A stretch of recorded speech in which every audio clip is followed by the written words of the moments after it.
Terima kasih Anda masih bersama kami. Bagi Anda yang baru saja bergabung, kami hadirkan kembali 3 berita utama hari ini. Sebanyak 51 orang masih menjalani perawatan dari total 152 korban keracunan massal di Kabupaten Klaten. Pertanyakan keaslian ijazah, puluhan orang mendatangi kediaman Joko Widodo di Kota Solo. Akibat modus kencan sesama jenis melalui aplikasi kencan, seorang pria warga Kabupaten Semarang kehilangan motor, uang, dan ponsel.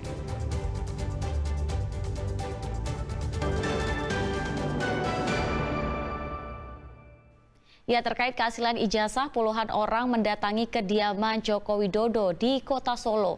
Jokowi tidak mau memperlihatkan ijazahnya tanpa ada keputusan pengadilan. Setelah ke Universitas Gadjah Mada, puluhan anggota tim pembela ulama dan aktivis TPUA mendatangi kediaman Presiden ke-7 Republik Indonesia Joko Widodo di Solo, Jawa Tengah.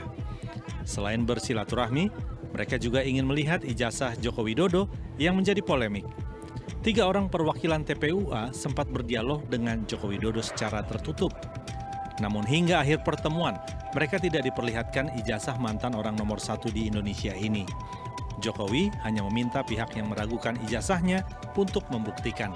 Ya beliau kembali lagi bahwa masalah hukum siapa yang mendalilkan, membuktikan. Walaupun kita sampaikan pembuktian dalam hukum perdata itu seimbang. Penggugat membuktikan, tergugat juga membuktikan. Itu asal masuk di ruang pokok perkara. Tapi prakteknya tidak bisa masuk ke ruang pokok perkara. Belum apa-apa pengadilan sudah menyatakan ini verklat atau tidak diterima. Jokowi merasa tidak perlu memperlihatkan ijazahnya karena mereka yang datang bukan pihak berwenang. Tidak ada kewajiban dari saya untuk menunjukkan itu pada mereka. Dan juga tidak ada kewenangan mereka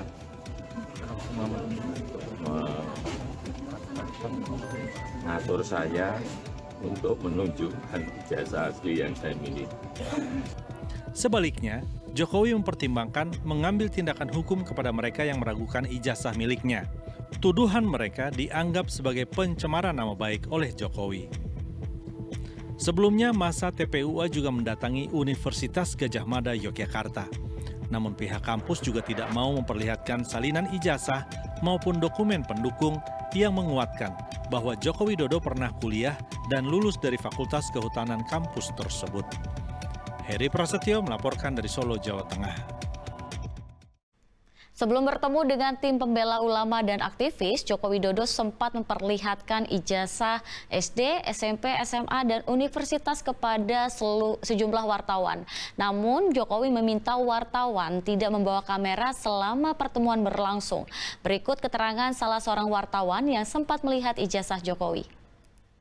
Kita diminta masuk, tapi sebelum masuk di depan pintu gerbang itu kita ngumpulin kamera sama HP dulu, terus ngobrol sebentar, nggak sampai 5 menit, terus ajudannya Pak Jokowi keluar bawa map 2 ya, terus di situ ada yang satu isinya ijazah Pak Jokowi dari SD sampai SMA, kemudian ada satu lagi yang warna hitam sama ada foil logo GM tuh warna emas gitu. Nah di situ isinya ijazah S1-nya Pak Jokowi dari Fakultas Kehutanan. Kalau yang untuk ijazah Fakultas Kehutanan itu apakah sama yang beredar dengan di media sosial itu, Mas? Kalau secara pastinya kita nggak tahu ya, cuma secara visual ya memang sangat mirip. Tapi apakah itu foto yang beredar itu ijazah yang sama ya kita nggak bisa pastikan. Di ijazah itu juga Pak Jokowi masih mengenakan kacamata atau gimana? Masih pakai kacamata. Tadi juga kita sempat tanyakan, terus beliau juga cerita karena minusnya sedikit pecah akhirnya terus udah nggak dipakai lagi. Ya, kita ke informasi berikutnya. Jemaah calon haji asal Kabupaten Boyolali sebanyak 703 orang, paling muda berusia 17 tahun merupakan seorang siswa SMK. Sedangkan jemaah calon haji paling tua berusia 90 tahun. Sosok Dian Mamora Fiftahul Firdaus, remaja 17 tahun asal desa Pandean, Kecamatan Ngemplak, Kabupaten Boyolali ini memberi pandangan bahwa berhaji adalah sebuah panggilan. Kendati jalannya harus menggantikan sang ayah yang meninggal tahun 2023 lalu. Namun keberangkatannya ke Tanah Suci mendampingi ibunda adalah sebuah karunia, terlebih ia menjadi calon jemaah termuda. Siswa jurusan Teknik Kendaraan Ringan di SMK Widya Taruna Colomadu, Kabupaten Karanganyar, kini sudah bersiap menjalankan ibadah haji melalui embarkasi Solo. Sama ibu. Kenapa berangkat sama ibu? Karena gantiin bapak. Bapak kenapa? Bapak meninggal. Tahun 2023. Dulu rencananya sama bapak, tapi karena Allah berkehendak lain, bapak sudah dipanggil sama Allah, akhirnya saya putuskan berangkat sama anak, Mas. Usianya berapa Bu anaknya? Anaknya saat ini usia 17 tahun, Mas. Calon haji asal Kabupaten Boyolali akan terbagi ke dalam 3 kelompok terbang atau kloter, yaitu 78, 79, dan kloter 80 yang akan diberangkatkan pada bulan Mei mendatang. Yulianto melaporkan dari Kabupaten Boyolali. Warga Tegal Rejo, Kota Salatiga mengeluhkan kebijakan Dinas Lingkungan Hidup Kota Salatiga terkait tarif membuang sampah di TPS Bulu. Warga membuang sampah dikenai tarif baru sebesar Rp30.000 per bulan.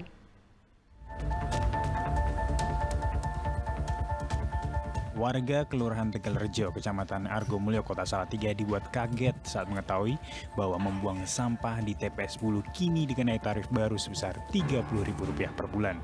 Sebelumnya warga hanya membayar retribusi sampah sebesar Rp2.500 yang sudah termasuk dalam tagihan pelangganan PDAM Salatiga. Tarif Rp30.000 itu dipotong retribusi yang sudah dibayarkan lewat PDAM tiap bulan, sehingga warga harus membayar tambahan sebesar Rp27.500.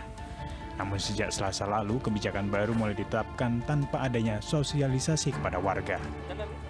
Begini Mas, untuk keluhan warga, ini kemarin kebetulan Bapak ini itu membuang sampah, yang biasanya juga membuang sampah ke TPS Bulu, tetapi kemarin itu setelah membuang langsung dihampiri oleh petugas untuk membayar retribusi. Jadi Pak ini merasa kecewa gitu ya Pak ya. Itu membayar berapa itu retribusinya? Itu sebenarnya untuk pembayaran retribusi itu Rp30.000. Kemudian ditanyakan untuk daya listriknya berapa, kemudian Pak Edin jawab 900, kemudian pasang PDAM atau tidak, kemudian dijawab pasang, akhirnya membayar Rp27.500. Ya, apakah itu sebelumnya tidak ada sosialisasi dari Pemkot? Kalau sosialisasi ke masyarakat dari Pemkot maupun dari LH itu belum ada. Dinas Lingkungan Hidup Kota Salatiga berdalih kenaikan tarif retribusi sampah telah berdasarkan Peraturan Daerah Kota Salatiga Nomor 1 Tahun 2024 tentang retribusi kebersihan untuk menaikkan pendapatan asli daerah. Orang mengatakan membuang sampah di sana untuk dikenakan retribusi.